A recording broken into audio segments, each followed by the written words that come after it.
वाया घालवायचा.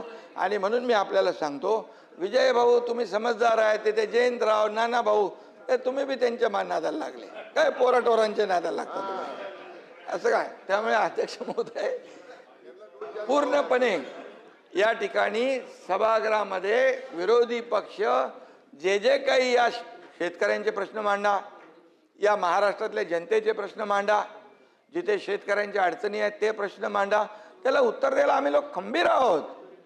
सरकार खंबीर आहे. प्रत्येक याला पैसे शेतकऱ्यांना आतापर्यंत, नाना भाऊ आतापर्यंतच्या इतिहासामध्ये, मी 2.5 वर्ष मुख्यमंत्री होतो, आता देवेंद्रजी काम करता, आतापर्यंतच्या इतिहासात 45,000 कोटी रुपये शेतकऱ्यांना देण्याचं काम केलंय.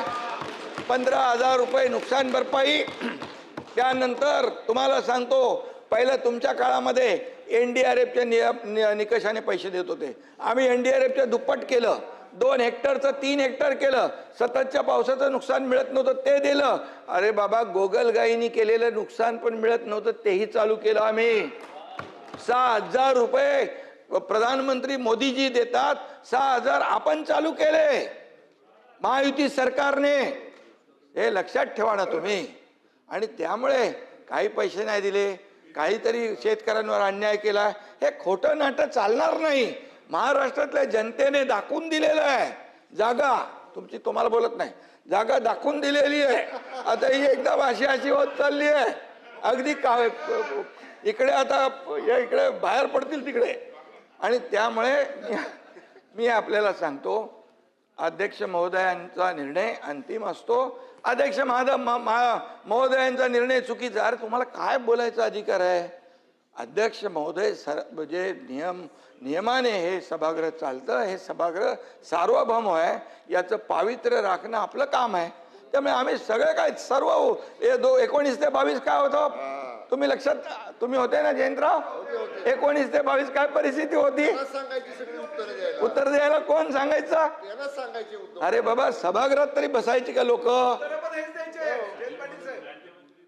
सभागृहात तरी बसायचे का? अरे म्हणून मी सांगतो, जरा थोडं मागे वळून बघावं, आत्मपरीक्षण करावं आणि आत्मचिंतन करावं.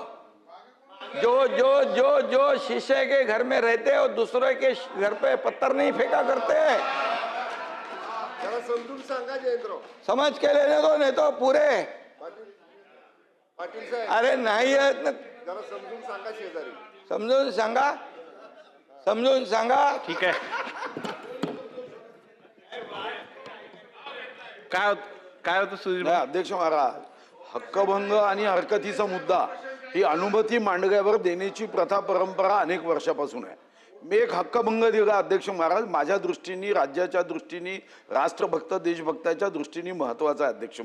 अध्यक्ष महाराज 5 मार्च 2026 रोजी महाराष्ट्राच्या विधानसभेत स्वातंत्र्यवीर विनायक दामोदर सावरकर यांना मरणोत्तर भारतरत्न या सर्वोच्च नागरी सन्मानाने गौरविण्याबाबत माझा अशासकीय ठराव मी मांडला होता. आणि तेव्हा मंत्री महोदयांनी उत्तरात सांगितलं की या संदर्भामध्ये केंद्र सरकारकडे विधानसभेचा ठराव करून पाठवला जाईल. मी केंद्रात जाऊन भेटूनही आलो. राज्याच्या अध्यक्ष महाराज या नस्तीचा जेव्हा पाठपुरावा करतो तेव्हा असे अधिकारी तिथं सापडतात की स्वातंत्र्यवीर सावरकर सारख्या राष्ट्रभक्तांच्या संदर्भातला फक्त वित्तीय कोणताही ताण नाही, फक्त विधानसभेचा ठराव करायचा. अध्यक्ष महाराज, यामध्ये कोणतेही पैसे मागितले नाही आहे. अध्यक्ष महाराज, यामध्ये भावनेचा आदर करायचा आहे. महाराष्ट्राच्या जनतेच्या हृदयामध्ये जी जाज्वल्य राष्ट्रभक्तीची ज्योत प्रज्वलित केली, त्या राष्ट्रभक्त देशभक्त स्वातंत्र्यवीर सावरकरांचा भारतरत्नाचा प्रस्ताव आपल्याला पाठवायचा आहे.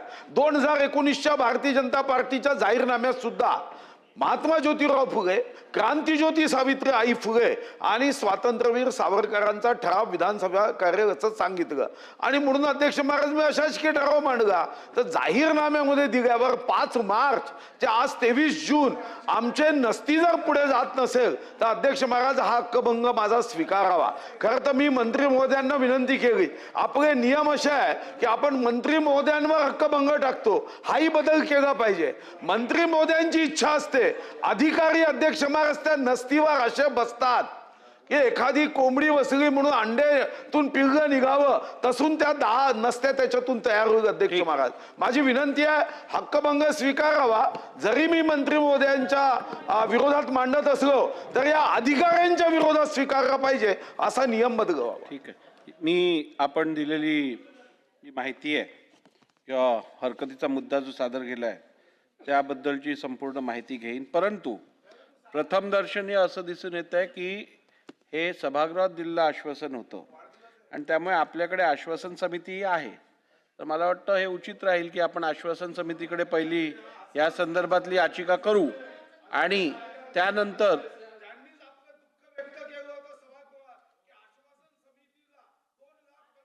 कोटीच्या कर्मचाऱ्यांवर आपण पगारावर खर्च करतो, त्या आश्वासन कमिटीला मोजतच नाही. म्हणजे 1 ग्रॅम वजन सुद्धा समजत नाही. अध्यक्ष महाराज, हे रेकॉर्ड मध्ये आहे.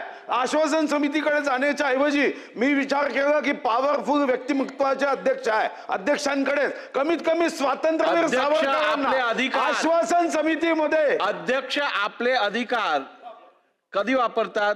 Wien there is no alternate efficacious remedy. म्हणजे इतर कुठचाही मार्ग जेव्हा नसतो तेव्हा अध्यक्षांना त्यांचे अधिकार वापरायला लागतात. त्यामुळे सुधीर भाऊ, आपल्याकडे व्यवस्था लागलेली आहे, आश्वासन समिती आपल्याकडे आहे. आपण आश्वासन समितीकडे याचिका करा. त्यावरती जर समाधानकारक आपल्याला कारवाई प्राप्त झाली नाही तर हक्कभंगा संदर्भातला मी निर्णय घेईन. चला पुढे. लक्षवेधी सूचना. लक्षवेधी क्रमांक 1. लक्षवेधी क्रमांक 1. अध्यक्ष महोदय छापल्याप्रमाणे. अध्यक्ष महोदय, एक मिनिट. लक्षवेधी सूचना कोणत्या स्वीकारल्या जाव्यात याच्यात काही संकेत, नियम, परंपरा आहेत. आणि अध्यक्ष महोदय, जी लक्षवेधी आत्ता आहे ती लक्षवेधी तातडीचे प्रश्न, गेल्या 8 दिवसात घडलेली घटना, एखादी आकस्मिक संकट आलेलं आहे त्यावर लक्ष सभागृहाचं वेधून घेणं, यासाठी लक्षवेधी सूचनांचा वापर आयुधांचा केला जातो. लक्षवेधी सूचना स्वीकारताना देखील अध्यक्ष महोदय हे संकेत आहेत. ही लक्षवेधी कशी स्वीकारली गेली हेच आम्हाला आश्चर्य वाटतंय. ही लक्षवेधी स्वीकारण्याची कोणतंही मेरिट, काय मेरिट याच्यात आहे हे सभागृहाला कळणं आवश्यक आहे. There is no merit in this लक्षवेधी. त्यामुळे आमचं ऑब्जेक्शन आहे की ही लक्षवेधी स्वीकारलीच जाऊ शकत नाही. ते अध्यक्ष उत्तर देतील. नाही, या संदर्भात मला वाटतं या लक्षवेधीमध्ये काही समाजात जे गंभीर प्रश्न दिसून येत आहेत त्या संदर्भातली माहिती दिली गेली आहे आणि त्यामुळे अशा घटना वारंवार होऊ नयेत आणि समाधानकारक चर्चा या विषयाची सभागृहात व्हावी आणि म्हणूनच ही चर्चा आपण उपस्थित केली आहे. अध्यक्ष महोदय, खरं तर थांबा जरा, होऊ देत. ओ थांबा जरा. तुम्ही नाही तुम्हाला तसं कसं होईल? लक्षवेधीला आक्षेप आहे आमचा. आम्ही माननीय अध्यक्ष महोदय, आमचं म्हणणं एवढंच आहे की आमचा सदस्यांना आक्षेप नाही आहे, आमचा सदस्यांवर आमचा आरोप किंवा आरोप नाही आहे. आमचं म्हणणं एवढं आहे या संदर्भात, ही लक्षवेधी स्वीकारत असताना ही निकष, अध्यक्ष महोदय, काही परंपरा, काही नियम आहेत, त्या नियमानं हे सभागृह चालतं, हे आपण सगळेजण मान्य करतो. अध्यक्ष महोदय, सार्वजनिक निकळीच्या, सार्वजनिक महत्वाच्या बाबीकडेच लक्ष वेधलं जावं. आता हे 3 तलाक केंद्राचा निर्णय, इथे काय संबंध आला? केंद्राचा निर्णय. बसून घ्या.